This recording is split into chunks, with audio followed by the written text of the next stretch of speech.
can be said about robots? Other than they're awesome, Yu-Gi-Oh! Has a ton of awesome machine series, not you!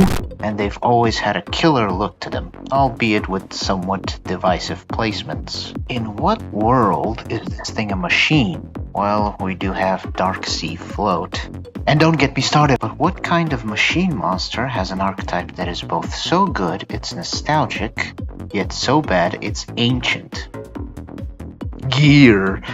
In all honesty, ancient gears fall under the obscure yet nostalgic category of cards, not just for their design and gimmicks, but also their simple and yet powerful strategy with some really good protection and tech, while having an ancient Greece motive depicted in their cards, and a beautiful usage of shifting gears in their bodies, giving them life, along with the HAL 9000 red eyes, eye, to give them that sinister and dangerous look.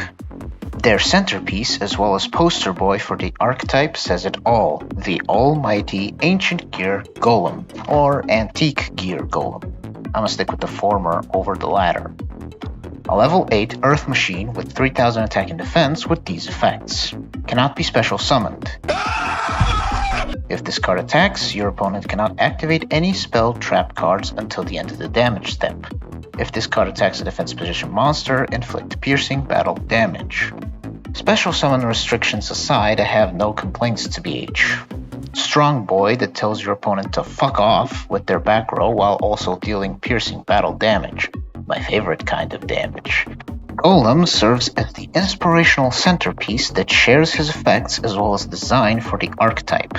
The only downside to the cards back then is that they are old, like the Yu-Gi-Oh! Era equivalent of the Greek Ptolemaic Kingdom, which is quite fitting.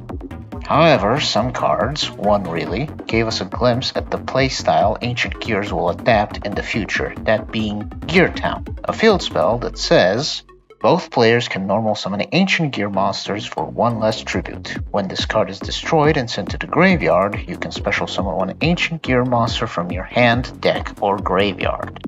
That's a pretty good card.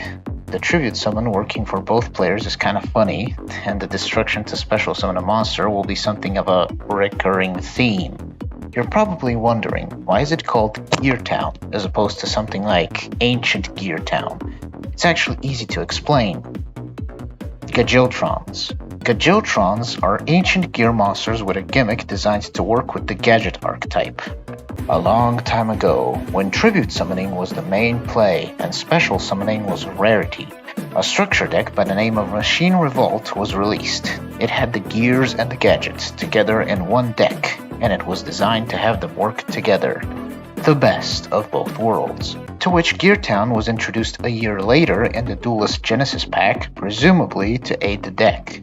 But afterwards, they didn't get much aside from that weird Gia Rampage structure deck. They mostly faded into the abyss. Until the Arc 5 era, in which they came back with a retrain in the form of Ancient Gear Golem Ultimate Bound. You know, that trend of this half-and-half retrain remake using the name of the monster's attack. Isn't the attack name Mechanized Melee next to the monster's name? And it still can't be special summoned. Oh, and a new structure deck. Yes! Yes! You're mostly going to keep in mind this wave of support and the cards it offers, like Ancient Gear Wyvern, Ancient Gear Frame, Ancient Gear Reactor Dragon, possibly, Ancient Gear Fortress, Ancient Gear Catapult, and Ancient Gear Fusion. Ancient Gear Wyvern is your archetype's searcher, but be wary. If you want to set some cards, like Called by the Grave to interrupt your opponent, or set some traps, you'd better set them before Wyvern's search. This is a trend that will be continued with some of the other Ancient Gear cards, but there is a card that circumvents this restriction. You'll see it later. You also have another somewhat searcher in the form of Ancient Gear Frame. You'll be using this one mainly to get to the fusion spell if you haven't already. If you require some additional monsters' fusion materials, you go and get stuff like Ancient Gear Hunting Hound, the Final Flame polymerization combo on legs that you use if you can't get to your archetype fusion spell, or if you bricked. It happens. Ancient Gear Box for that extra monster fusion material search, and if you're in need of some extra muscle, you summon Ancient Gear Reactor Dragon. You really don't need to tribute it with Ancient Gear Gadget to get its other effects, and while you can also include Ancient Gear Hydra, it is good to some extent. That'd be adding more bricks to your deck more than anything. Also, this guy opened my eyes to tribute summoning and the constant question of why is it like this? Not the gimmick, which is a cute reference to the past. I mean tribute summoning as a whole. For the longest time, I always thought that with each 2 stars after the first 4 on a monster's level, you add a tribute. So you have levels 1 through 4, which don't need tributes. Then you have 5 and 6, which need 1 tribute. Okay. Then you have 7 and 8, which need 2 tributes. Makes sense. So you'd think 9 and 10 would need 3 tributes. Right? Wrong. It's 2. From level 7 to 12, it's only 2 tributes unless it's an extra deck, ritual monster, or it's stated in the monster's effects if it requires 3 or more tributes. Regular tribute summoning for any monster with levels of 7 through 12, it's always 2 tributes. I may be wrong, but I'm certain that's how it is. I ain't even mad, I'm just flabbergasted at this revelation. For real, for real. Mind-blowing facts aside, other cards you'll be needing and searching would be Ancient Gear Fusion, the archetype's fusion spell that if you use Golem on the field as a fusion material, uses monsters from the deck. An effect so good, Albaz took it to heart. Ancient Gear Catapult screams destroy your gear town using me. But most people forget its second effect. While underwhelming at first, you can discard it with Frame, even when Frame's negated, and you do get a fusion material out of this in the form of a token. So you destroy a card that isn't useful at the moment, like your Ancient Gear Castle, Ancient Gear Reborn, or even your Ancient Gear Fortress. While the targeting and destruction protection is neat, and the summon of an Ancient Gear monster from the hand or grave is good, it's ill-advised to destroy your fortress, because it makes your Ancient Gear cards spell speed 4. A quick summary on how spell speeds work. Spell speed 1.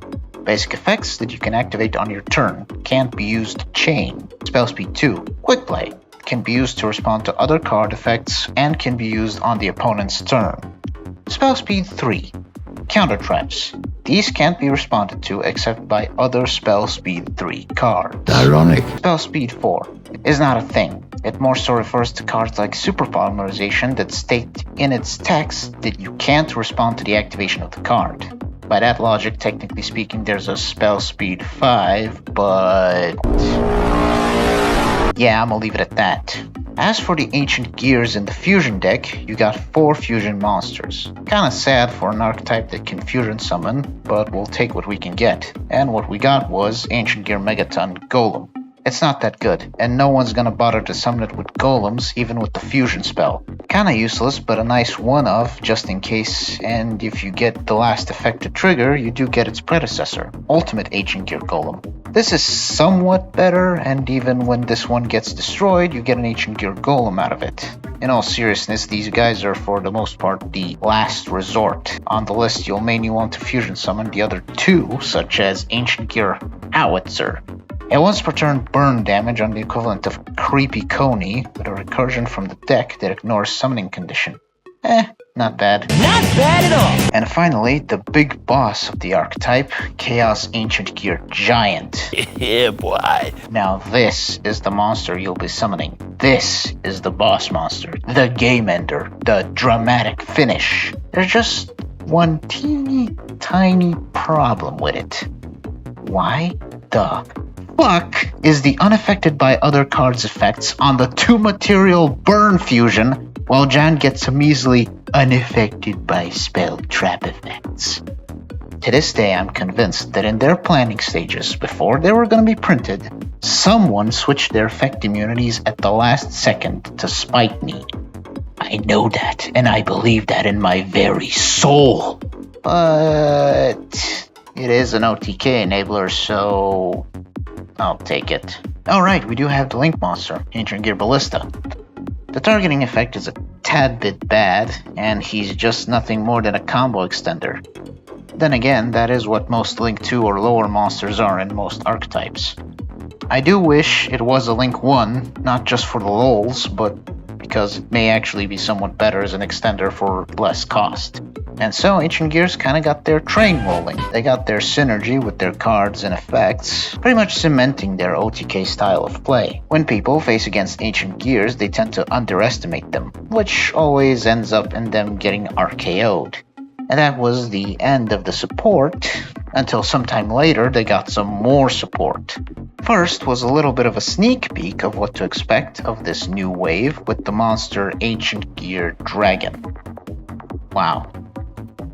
This is a literal pack filler that can't be special summoned. Moving on from that dumpster fire, the actual good support consists of 3 monsters, a spell, and a trap. Ancient Gear Tanker, a handy extender with a cute reference to the old equip spell the archetype has. Come to think of it, the monster is straight up ripped from that card. Even the names are almost one-to-one. Huh. Moving on, Ancient Gear Commander, the card I referred to when I said the archetype can circumvent the can't set cards. But before we talk about the important trap card, the last monster of this new support is the long-awaited proper retrain of Ancient Gear Golem, Ancient Gear Dark Golem. And about damn time too, a special summonable double searching monster while having synergy with its archetype. Mwah! Chef's kiss. One question though, why is it called Dark Golem, but it isn't a dark monster? If I know one thing about the GX era is that they made a ton of quote-unquote evil versions of monsters. Like a ton of them. They basically made you feel the edge. But wait, there's more! Ancient Gear Advance. You mainly use it for the first effect that proclaims loudly, "Use Catapult on me, please!" As for the second effect, it's just there to tell you that there are options. And finally, the trap card, Ancient Gear Duel. I understood that reference. It is a big shame that the effect works with the Golem gang. They continue to deny me the full immunity for Chaos Giant.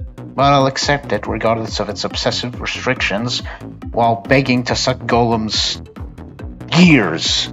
Ancient Gears have shown quite the potential in terms of synergy and power, but due to their desire to keep on holding to Ancient Gear Golem as the main engine for the car, they fumble. And not because their cards are bad, but more of the can't be special summoned and the dependence of must have Golem on the field, while also fumbling with its extra deck monsters. There are generic machine support cards the archetype can use for both recursion, or extra deck monsters, and gaining power, but they are more of an inconvenience to the deck in most cases. We know for a fact that other archetypes have done this leagues better when it comes to OTK power, but their aesthetic and theme, as well as the wild immunities and effects they have made them quite the series of cards. At the end of the day, if they get some really good extra deck monsters as well as some proper support, they will pretty much be balling.